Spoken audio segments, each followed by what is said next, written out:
excursion through the 21st century brain. Jan's relentless verbal barrage points to the possibilities of a potential individual assault on your own personal powers that be.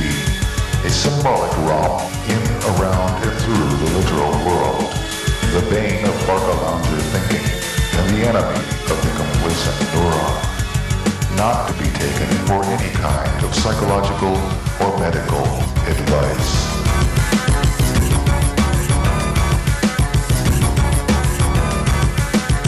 The full value, the potential of energy of anything cannot be completely realized at its site of origin.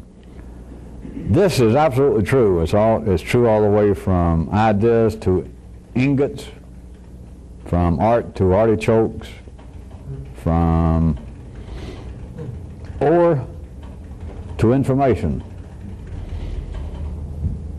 The full value and potential of anything,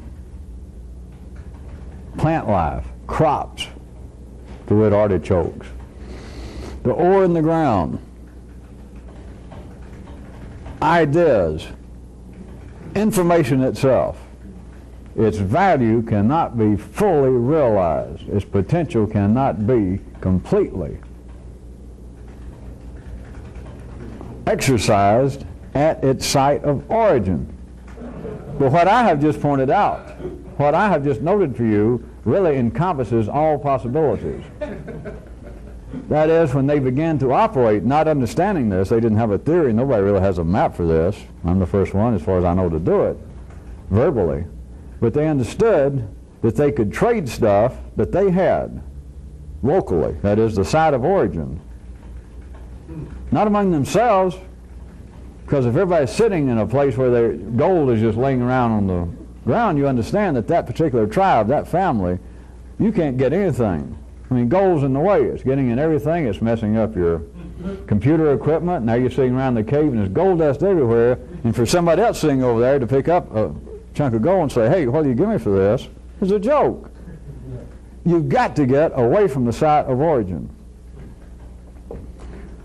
Now, what information, is about as far as I took it, if you recall, the night I brought this up. What can you do with information internally, with your own ideas at their site of origin? Nothing. But here's the way life is wired up in the human nervous system, right up here at the very apex, the zenith, if not the magnavox of the brain. That a person seems to have an idea. Does the idea, from the revolutionary sense, the sense of some new form of intelligence, does that idea ever get fully realized? Does it actually encompass, does it actually reveal anything that affects the person internally so much that they move locales, that is, become somebody different, change? The answer is no. Because what I just told you, borax, gold, artichokes, cannot be fully realized. Their value cannot be fully exercised at the site of origin. Now, whoever first discovered artichokes, if it didn't kill them, I assume that they ate, and everybody in the family maybe ate a day or so. So give me a break, a day or so. You could say it had some value that the guy said, look what I grew, look what I found, and I'm going to plant some seeds, and all of his neighbors, all of his family there, living in one cave up there on one cliff, they all went, wow, that's great. And for several days, they would all say, give me one of those artichokes. And he'd say, what do you give me? Because they didn't have anything, but I guess they gave him IOUs or something. So don't let your own blister brain, ordinary intelligence, fool you. That could have gone for a day or so. But you do realize after that, once they see where he's getting artichokes, they're all living there together, once they see where it is, or once they find out that, hey, all you got to do is take the seeds out and put them in the ground and stand back and wait a while, and you get more. Everybody realized that very soon. A few hours, a few days, according to how dumb they were for their stature. But very shortly, the artichokes have no value.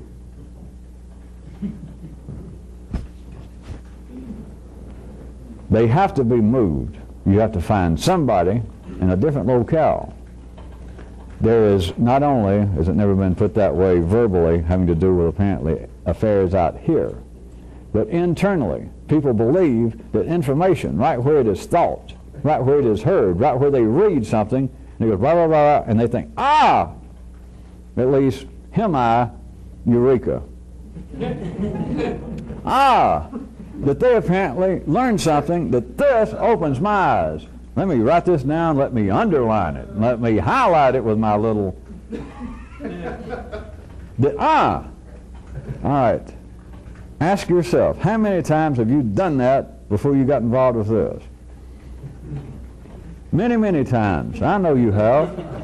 And it was serious, though. There you sat in that one sentence, whatever it reads. A man with a wooden leg should not need a compass. My God. And quick, you've got to get something, you have to write it down, you repeat it. But no, it's not just funny. At the time, you can tell that means something. This has the potential to change my life. And at that moment, if there was a way for me to gauge it for you, I could admit that at that moment, there is such a potential.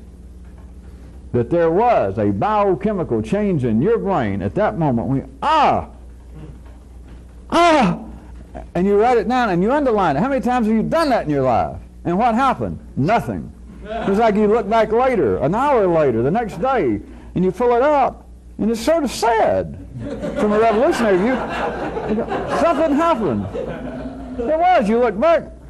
Maybe some of you started keeping diaries of your great thoughts. And you look back a week later, and you can really tell, why the hell did I write that down? I'll tell you why. If you do not move it from the site of its origin, its value, its potential cannot be realized. It has no more real value. It has no more exchange value, which is, of course, what we're talking about, of getting energy moved inside of you. It has no more exchange value than it does for this small family living in a cave, and gold is laying around on the surface. It has no value to them. It can have a little bit. But the full value, the potential of anything cannot be fully realized. It can't even get up to a good ratio of realization unless it leaves its site of origin. There is just absolutely no way that the ordinary intellect can in some way stumble upon that. Of course, I've got some doubts how many of you are going to be able to use it immediately. But the information, things that, I don't mean just that you got from me, but things that enough of you laughed, and you on tape, I heard you laughing, that you have written down, underlined, kept books. One sentence, you just had to, you wrote it on your palm of your hand or something, and went, and it may have lasted 4 or 5 minutes. That you just knew, in fact, I'm getting so excited that you had to fold it and put it away. Maybe I'll go out to run or walk around the yard, but I'm getting close. I'm getting close. And you look back, and it's, what the hell do I think that was so important for? If you leave the information, if you leave even a small explosion in your own neural system, right where it happened, it's going to have the same value to you that gold does after a day or so, or artichokes do after a day or so, to this captive family, this group of people in the cave, and the stuff. Doesn't matter what it is, the stuff cannot be fully realized. It is going to be of just minimal value, if any. Now that should be real easy to see. It should be real easy to see when I'm talking about gold and artichoke, iron ore. Whatever you've got right there, its value is going to be minimal, if any. Just after a short period of time, hours, days at the most. It has got to be moved. That's what trade is. That is the whole basis of economics in the world. People that are afraid of economics, that's it. You just got to move the stuff. That's what all trade is. It's what all bank deposits, it's what all savings accounts, what everything. Why do you take your money to a bank? And don't come up with some reason that, I've just told you why. Even debts cannot be fully realized unless they're moved. Money has no value unless somebody else owes you. Seems to be one of the strange things I hear people try and debate, and I see big old books on shelves and bookstores, the Instant Guide to Understanding Money, and it'll be like an 800-page book.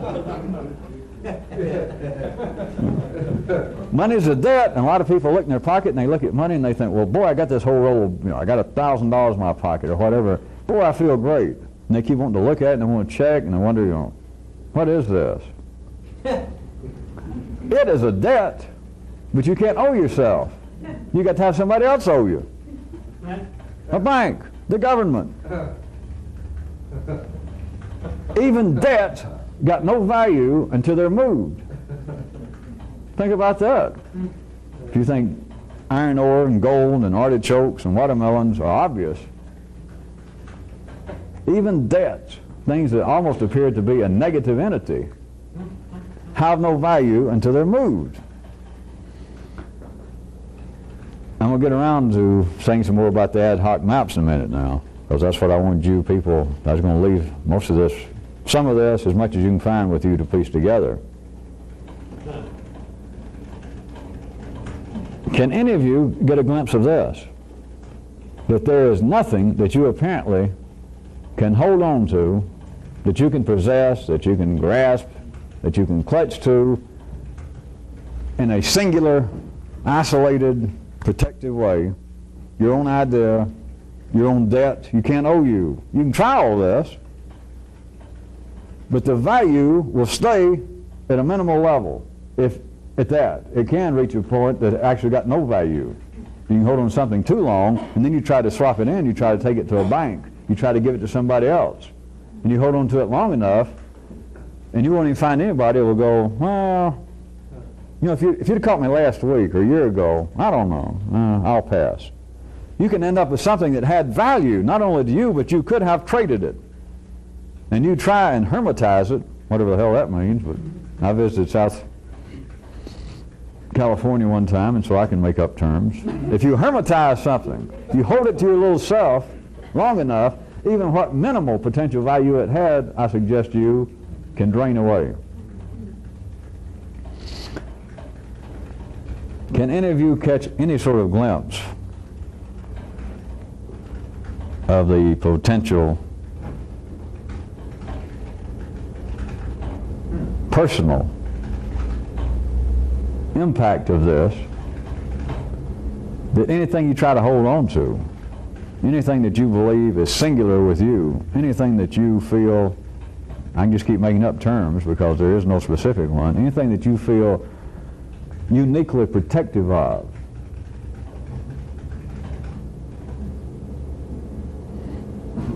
you will never realize its value. You may kill it. You may hold it so close, so dear, so close to the vest that your cards, the hand that you got, that you think, I can sit here forever with this hand. The game can change. You may sit there and think, I got a hand, and you sit there long enough, and finally you say, well, now's the time to play the hand, and you lay it down, and suddenly the dealer or somebody on your, they say, sir, we stopped stud poker about 2 hours ago.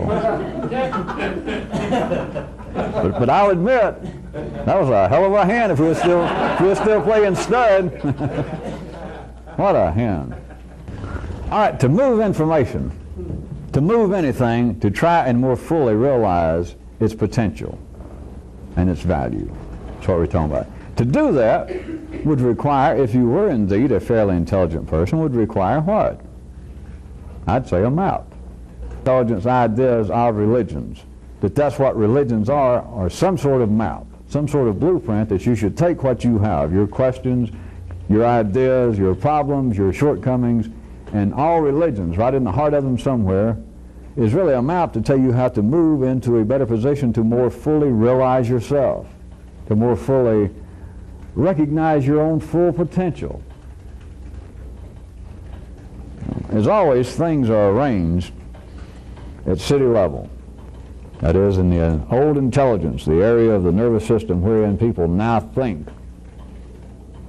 It is arranged in such a way that if there were true isolated opposites with no third, no fourth, no fifth possibility, then this would again be one of the occasions wherein operationally it is almost its exact back-asswards if you're going to make any use of it. I see I'm sufficiently trailing off enough of you, so here we go, I'll try it again. Any map to move information, to move that internally, to more fully realize its potential, is always ad fucking hoc. That's the only kind there is. Now, I already told you that 2 nights ago, that all maps are ad hoc, and you ignore that at your peril. In the city, it's not at their peril, it doesn't matter. Everybody just keeps staggering around because you're not going to get out of line far enough to get lost. Life not going to let you hurt yourself before it kills you.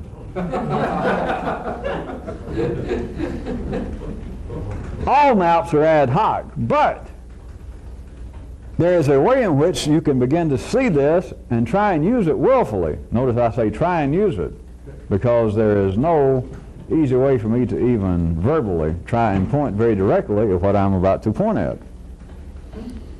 That is, if you get some feel for what I'm saying, that everything that seems to happen in you, let's leave it right now at the nervous system up at this part of the city.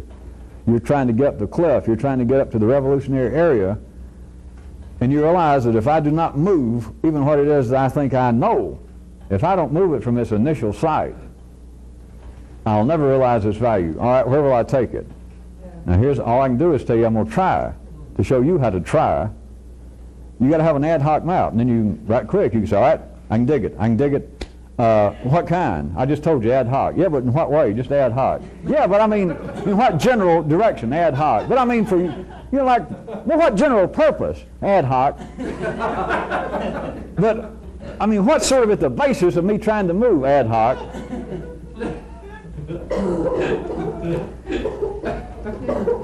You mean I'm operating for the purpose of, Yeah. Do you realize that there is another dimension to ad hoc? It is like the epitome of ad hoc, which is ad hoc, ad hoc. That a map is for this purpose, which is right. That I'm for this purpose, I can understand what ad hoc means, so it's ad hoc what? Right. You got it. All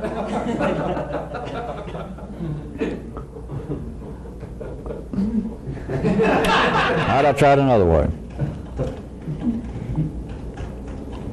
Me speaking of maps, of course, I'm talking about a kind of thinking, a way of thinking. But the ad hoc is like for the purpose of continually, consistently. Like second by second. I say, okay, yeah, that's what you can hear, that's true, that's not invalid.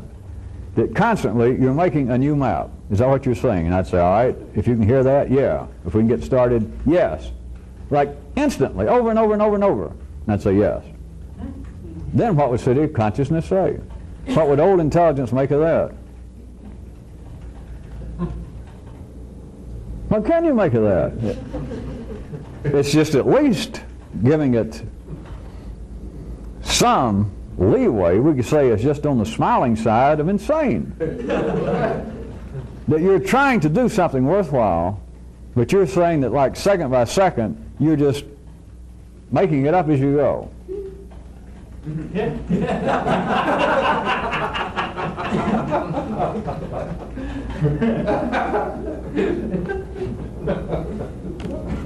How many people in the city would laugh at that, though? That the ad hoc map you could look at this way, that you have to take advantage of, you have to try and map, think in certain ways yourself at any given time about any given subject. There it is, you're trying to move something inside of you. Let's talk about info, an idea, a potential observation that you think you have about life. You've got to move it to ever realize its full potential. I keep saying to realize its full potential. I do not mean that anything less than that is worthwhile for you. To get anything out of an idea that could have been the germ, the seed of something that could have led you personally. Don't worry about me or somebody else. It could have led you here. Not out there, but up here, could have led you into a new neural connection that you begin to ignite this thing in areas where it is now going. But you've got to move it. At any given time, for me to say that it's like a continual ad hocing, is you have to take every possibility into consideration. That it's not really my kind of description when I said that I could speak for the city in some city observation and say, well, all you're saying is just stumble around and do anything. Just do anything. Rather than put it away, because that sounds pejorative to ordinary intelligence. That it sounds like, well, you don't know what you're doing, and you're just saying kind of stumble around and hope something happens. That's not invalid from a city view. Old intelligence hears these kind of descriptions and goes, well, that's what you're saying. No matter how you try to hide it, that's what you're saying. Look at it this way. You have to try and execute every possibility continually. Think of every possible thing that's connected with this, and especially those that you're just flying past that, well, this obviously got no connection. There you go. There's a place. Take a turn there for a second. Where the hell are you going? What's your hurry? You can't move as fast as you think anyway, so take out a second. You have to try and use every possible marker on these maps, every possible guidepost that you run across up here in your own terrain. You bounce off something. You find a side road you never knew was there. You come up to a place that's obviously, so your system says, as here is a cul-de-sac, go somewhere else. What the hell does it know? Go on down there. Find out. It won't take but a second. Go on down. You're off the road when you get down there. If it was correct, that as far as you're wired up now, it was a cul-de-sac, what the hell? If you don't have all-terrain thinking, if you don't have, few people don't have four-wheel drive intelligence, get down there and run off the road and go on over. You'll pick up another road somewhere. You have to try and execute every possible move in your own thinking. This, again, is not the world's greatest description, but I'm the one making it, and I don't know a better one right this second. If I do, I'll write it down and mail it to everybody. Now you'll hear about it some other time. There is no adequate way to describe this, because there is no way that ordinary intelligence can hear it, if there was one. So, which is one reason it doesn't matter that I am constantly confronted with positions wherein I say that words will not adequately cover this, because it doesn't matter. If it did adequately cover it, it wouldn't matter because you couldn't hear it. So I shouldn't even bother to say that, should I? All right, we'll cut out another chunk. Get the meetings down to what, 5 minutes, 2 minutes?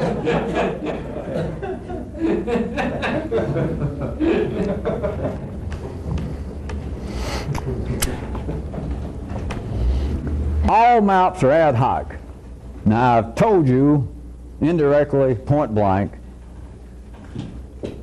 for those that need this in this day and this time, in this part of the world, this part of life's body, in all humility, I'm churning out maps that sometimes even impress me.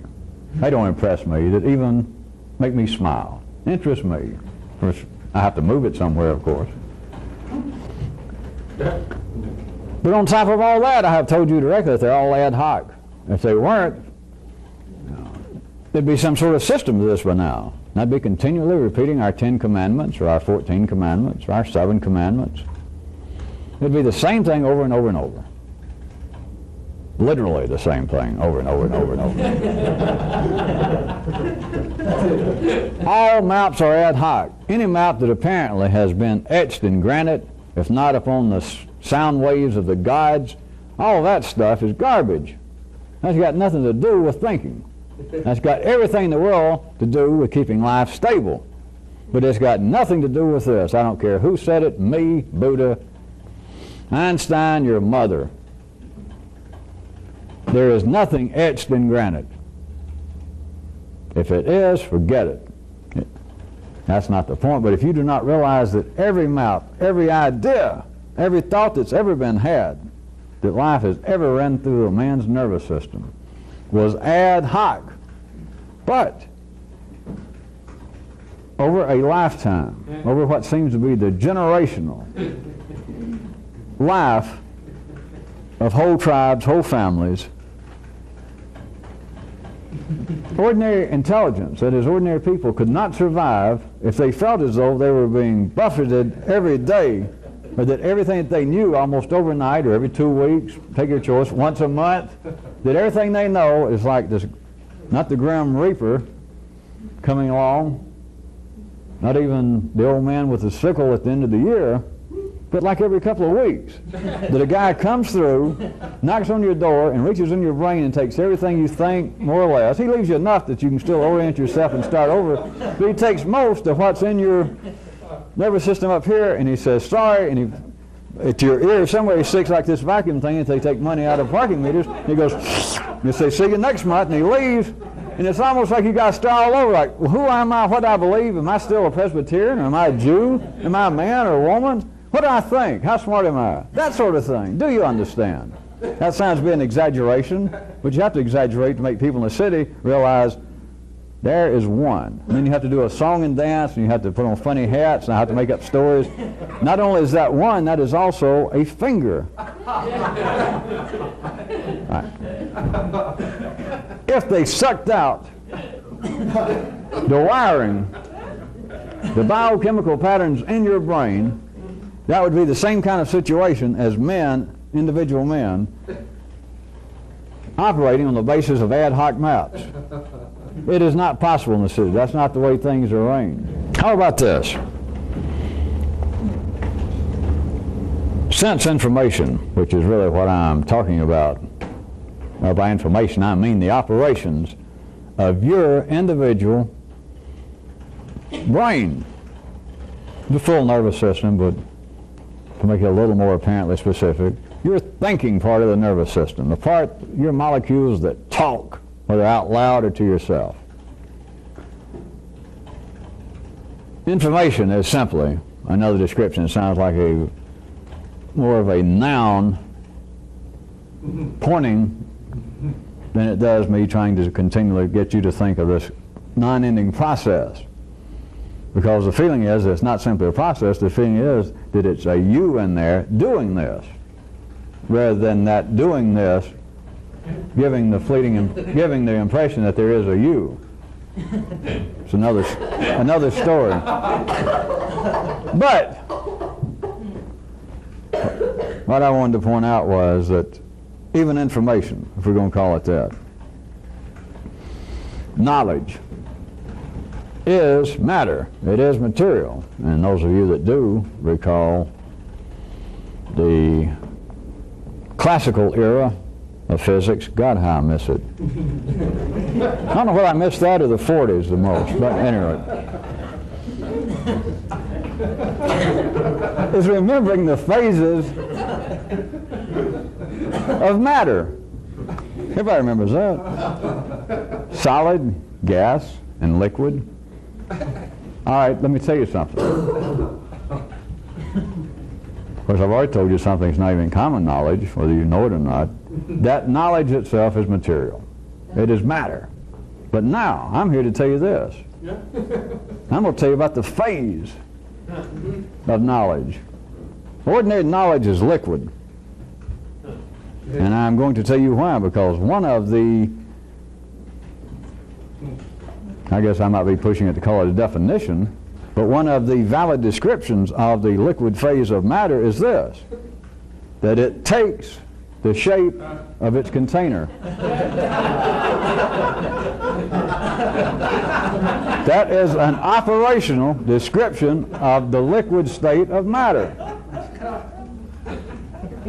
Do you see, some of you have already laughed and tripped a step ahead of me, you believe, but do you see that ordinary knowledge, literally, to apply the laws of physics, the states of matter, I'm here to tell you, is liquid, because all ordinary knowledge takes on the shape of the container. It takes on the shape of your brain. It takes on the shape of your intelligence. Look at it, either description you'd like. Can any of you see any connection between that and a little something I pulled out a night or so ago? That there is no thought, there is no observation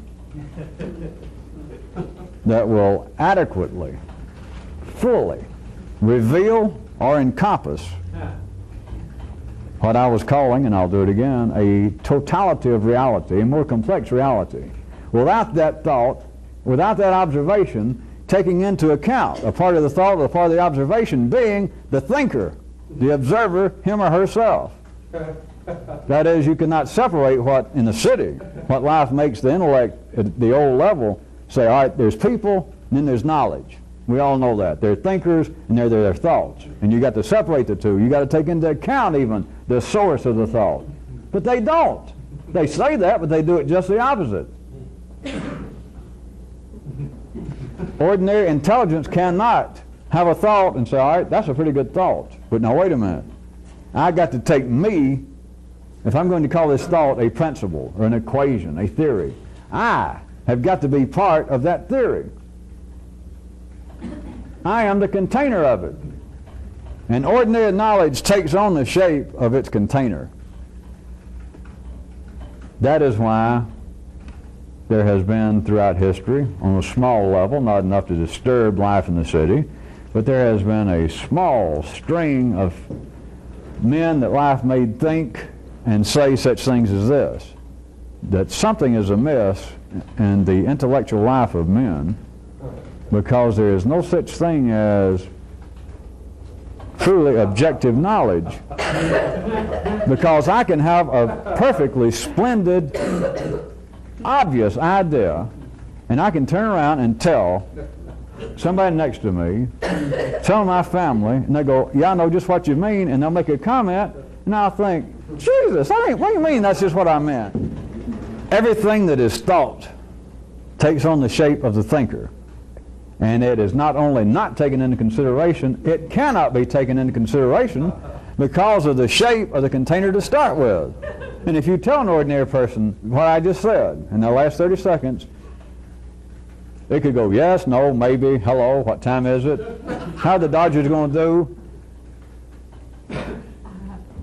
It is not that there is some correct way to think. It is not that there is some proper map. It's all ad hoc in what you ordinarily think. Old intelligence, city intelligence, is forever going to take on the shape of your container. And you can't change the shape of that old container. If you could, it's a waste of time, but you can't. You just got to leave it. You were born, and the shape of your own container looks something like perhaps a water can that had been hit by a Mack truck. That's right. Or maybe like a cracked flower pot. Or that's it.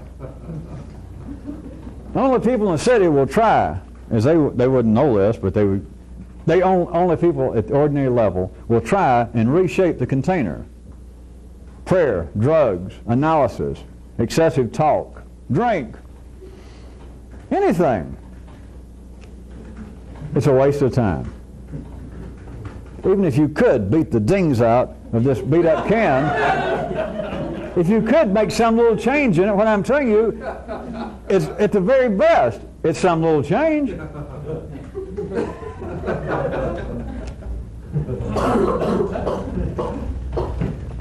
How about any of you people know, I don't guess you that have been around here, you don't need proof for me to really hector along some particular line. But sure, most of you have been around people that believe that they underwent some sort of conversion. A lot of you were growing up during your formative years in the 60s, and people fooling around with drugs and communes and gurus, changing religions. And people that said that they went to conversion. And at first blush, you even think, well, you're not the same person you were a week ago, the last time I saw you. They're smiling now. They got their hair cut. They no longer drink, smoke, fornicate. And you can say, you have changed. There's no doubt people do change. But now all of you should be able to see this. Great change in the city is just pugita change. It's just hardly any change at all. Yeah, he cut his hair and he quit drinking and he quit smoking. And as far as I can tell, he says that he's now faithful to his wife. And he's dressed up, he's got a tie. Then you get around him though, and what's changed? Well, he cut his hair and he's got on a tie, and he says he's quit drinking, he says he's quit fooling around with his wife. He says that, and the times I knew him before, he didn't ever say that. I'd seen him holler, hey, you want to drink? You want to talk? And now he says, no, I don't do that. And he'd say, is that a change or not? And if you're ordinary, you got to say, my God, that is a change. He said that he's quit doing all that. And he looks different. And he says that he doesn't do any of that stuff. That's a hell of a change. Anybody that says that people can't change is wrong. He says he quit all that stuff and he got a haircut and he's got on a suit and a tie. What a change. The container, if you could beat out some of the dings, what have you got?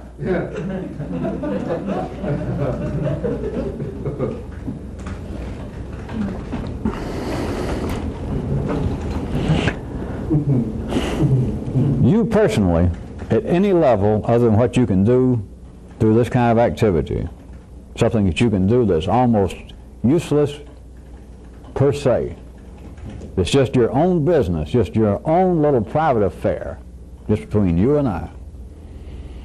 But other than that, you have got to realize that you, no matter who you are the boundaries and the limits of your own knowledge. Not through some kind of weakness, not through some kind of congenitive, through some birth defect. Even if you had one, that's still not the point. You are your own limits. You are the boundaries. At any given time, man is the lemming. Man is the outline. Man himself is the ever-present boundary of knowledge. There wouldn't be any such thing as knowledge in the 3D world were it not for man, and humanity is at every given moment the boundary. It is the outline. All knowledge takes on the shape, if you could see it, of humanity.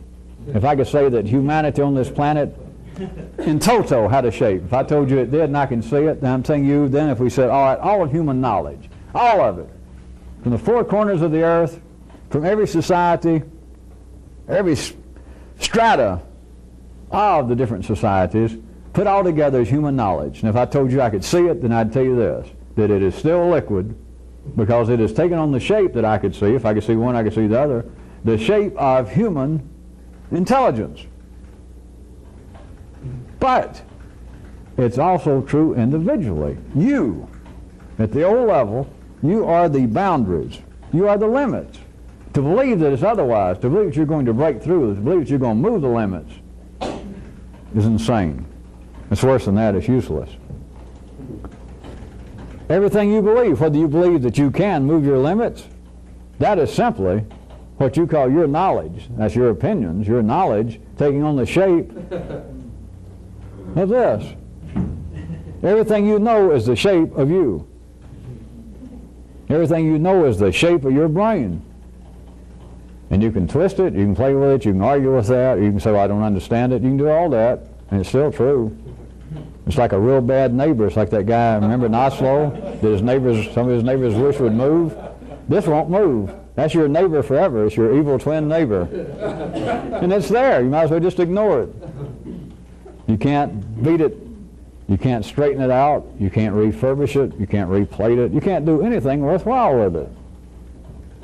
You can't rehabilitate it because it's not sick, it's not injured, it's not beat up, it's not been run over. There's nothing wrong with it.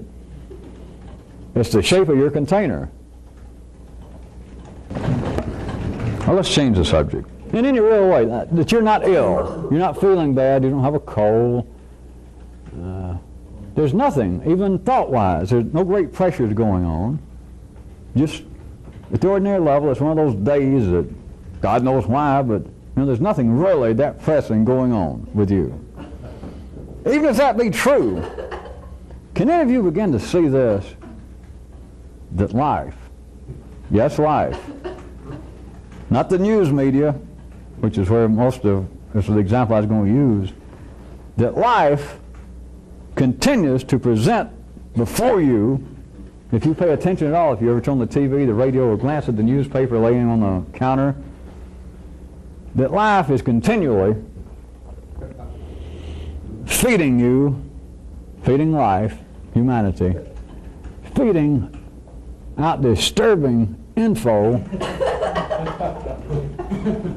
of what could happen to you.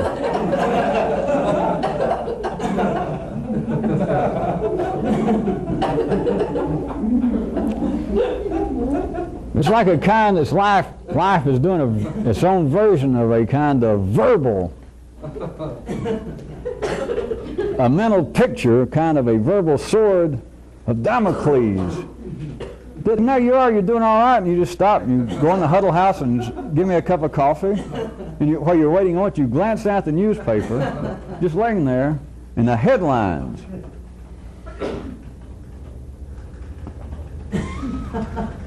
More scientists say the ozone could be ruined in 10 years.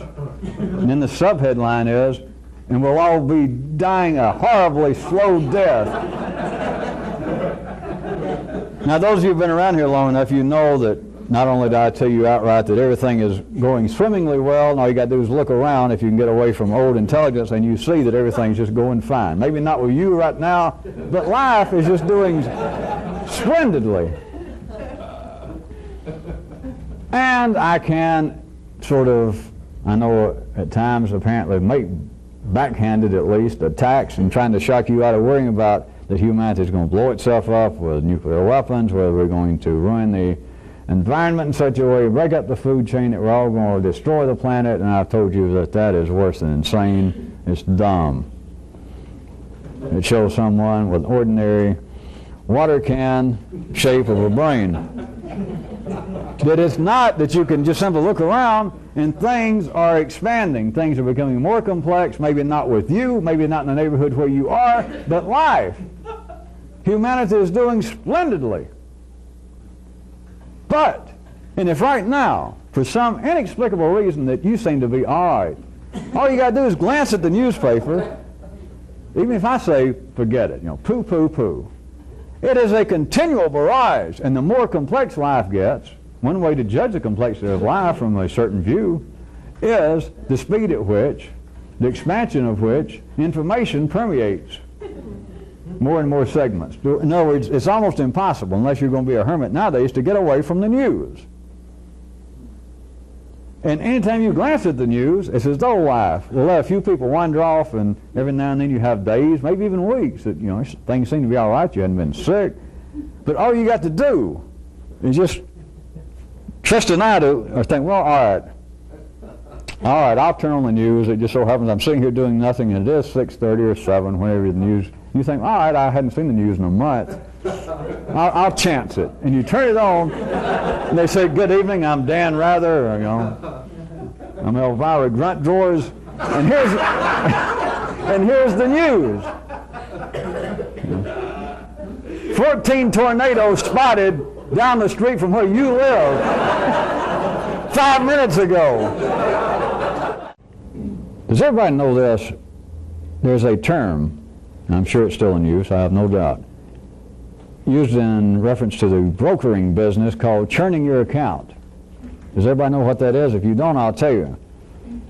It's if you open up an account with a brokerage firm and you give what I used to hear referred to as open access, kind of like a power of attorney, that you tell your broker that in the brokerage firm you put in X amount of money and you give him full access that he can trade and do anything he wants to. Now this is the way I want you to see it. This can happen other than that.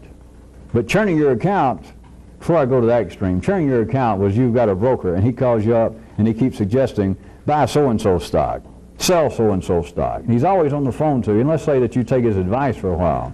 Churning your account is, for those of you who also don't know it, the only way he makes money, the only way he makes commission is by selling and buying. But he calls up and says, I got real good information that so-and-so's going with stock. And you say, well, buy me some. And he buys you some. And he calls back and says, I think the time's ready for you to sell that other stock. That's churning your account. That is, that it is at the very least unethical. That is, he is not giving you advice to try and help you.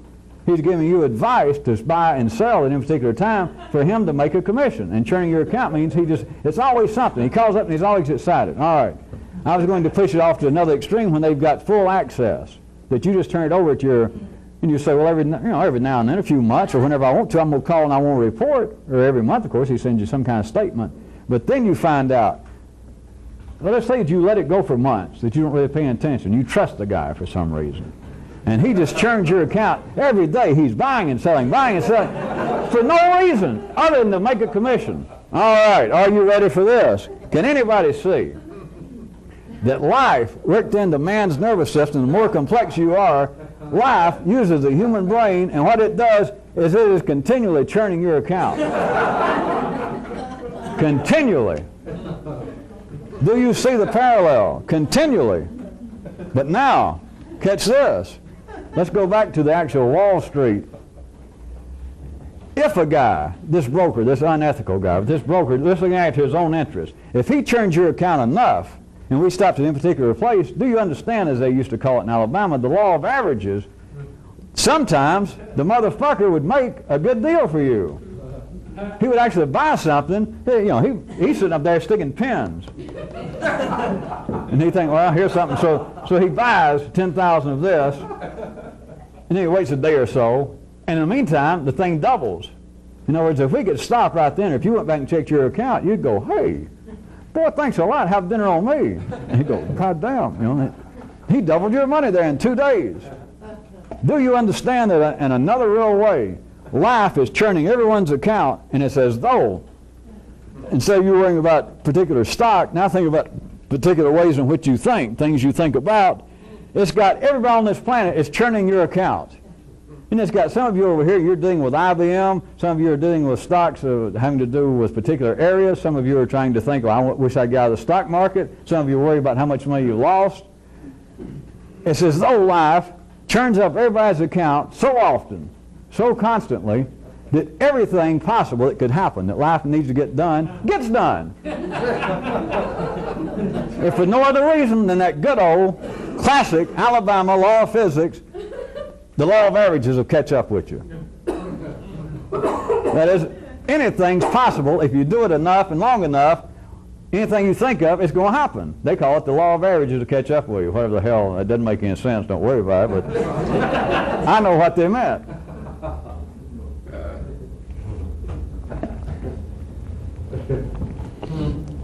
Something beneficial at any given isolated moment, if you stop the transactions, if you stop the broker, if you stop life, things apparently can happen beneficially. Now, over a long range, life does. Its account keeps increasing. But individually, and I said that I was going ahead, and the reason I wrote it up here just reminded me again, the idea, the reality that I was giving you as an idea of life, even when things apparently are not going all that disturbingly with you, life is always right around the corner. It's always right there, just a newspaper. Turn on the radio. It's that far away with very disquieting news of things that could happen to you. Some of them never come to pass to anybody. But it's this continual barrage of threats of individuals that 10% of the population is going to die at the rate we're going of such and such disease, and there's no cure.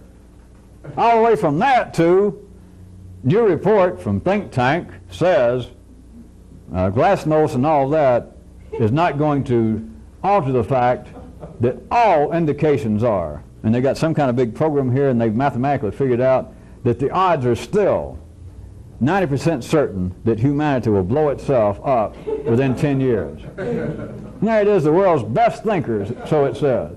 All right, so it's all the way from this individual level to the whole thing about humanity. But you understand that that is a real splendid example of what I am referring to as churning the accounts. How many people, again, I keep bringing this up, some of you sure can do it yourself, but they do not know the basis of it. That doesn't stop them wanting to alter their behavior in a certain way. Throughout history, this small group at any given time, all parts of the planet, under the guises of all sorts of religions, even nowadays doing it part-time, TM, all kinds of meditation, but the Zen, the Christian, monks, the Jewish mystics, sitting around and trying to go through these procedures with drugs, with prayer, with just the willpower to control their own thought processes. And what are they trying to do? They're trying to stop the damn churning of the accounts. And it's unnatural. And that's why when they can apparently achieve it, they do scream. If not eureka, since the Greek schools are about done for, I guess, they haul out other appropriate things in other languages. That apparently it is just an astounding that my mind is almost calm.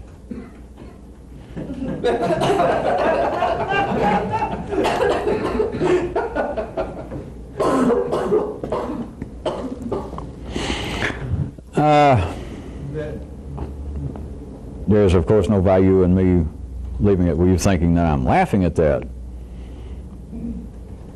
The thing is, under conditions, it would be less than ordinary for the person involved. That is, they have apparently taken the envelope of their environment and they've tried to change the shape of it to fit what they're trying to alter their behavior to parallel.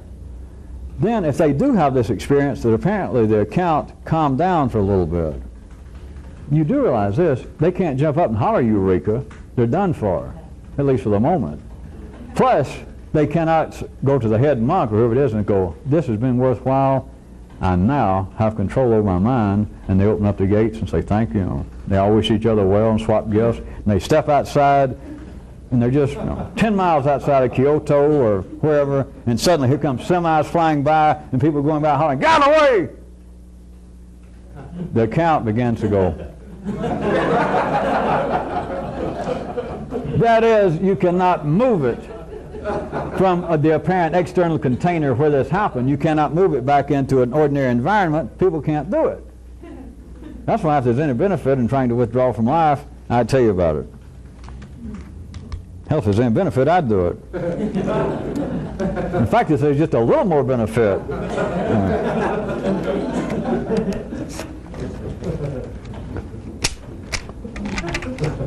The shape of old consciousness, old intelligence. City level is an account that will be forever churned up. Life will do it. There's nothing to be gained by trying to go through any procedure that's ordinarily known of meditating, chanting, and trying to calm the mind. Now, if any of you do such as that, I'm not telling you to stop it. Some of you say that you feel better because there are things, there are exercise, such as that. But if you believe there's any more to it than that, if you keep dreaming that some success is real success, that because you can sit down that you've gone through some process or read a book, and that you can sit there and calm yourself, I know that can be done. I'm not saying it's just your imagination, because even if it's just your imagination, it's being done. But for you to take it further, that you believe that is of some great significance, just shows that you will accept some success as success. Because the only reason it seems so astounding or so worthwhile is that you can sit there in what amounts to an artificial condition. That is, get by yourself and sit down and get in some position, and you can do it for 5 minutes or 10 minutes. Now, I'm not saying that you don't feel better later, but you've got to see that it is simply some success. It is limited. There are boundaries to it, and the boundaries are the boundaries of human intelligence as it is now. Because you leave that room, and you can be feeling saintly, Buddhist-like, Hinduist-like your favorite guru, and you feel real great, and you can walk into the other room, and your dog jump up and pee on your foot. Or a stranger, some smart, stick his head in your window and holler, "Hey, you fat mother!"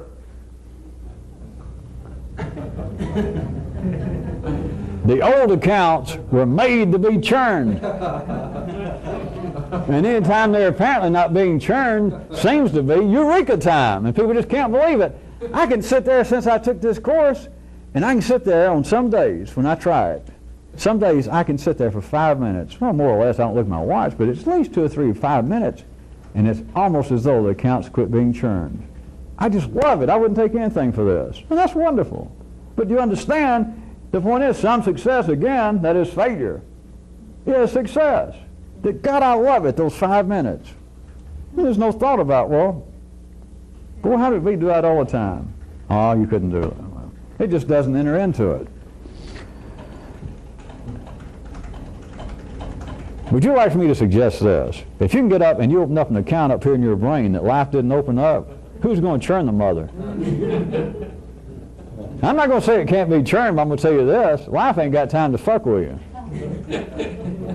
I mean, there ain't that much going on. You just barely got the account open. You got a few dollars maybe up there. I'm not going to say it can't be churned, but who's going to do it? It won't be the ordinary brokers.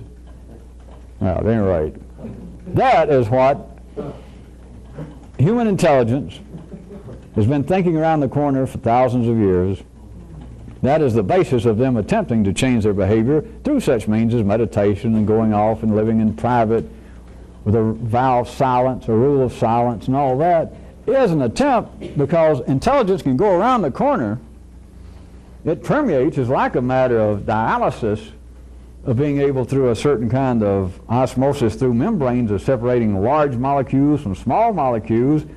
It's almost as though that they're small or large, according to which picture you can follow, more complex ideas from around the corner. That is tomorrow, what you call tomorrow that's already going on.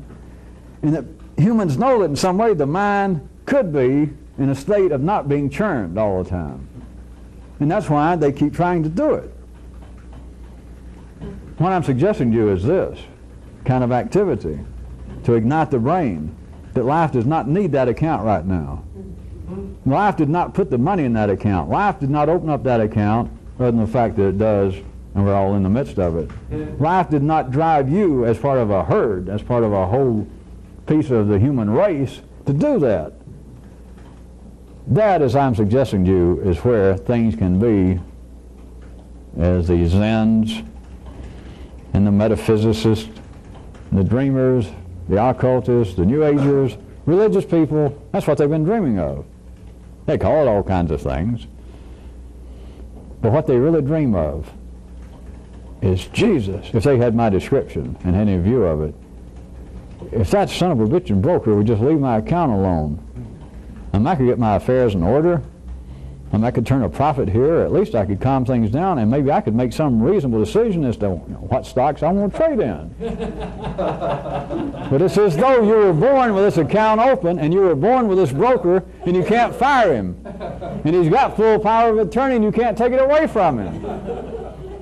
He's constantly calling you, telling what he's did. Well, you think it as being your thought processes, your daydreaming. But he's continually calling you, saying, well, I've traded this and I've traded that. And you keep saying, don't do that. Don't. I'll tell you when to trade. That is, you're trying to tell the partner, I'll tell you what to think.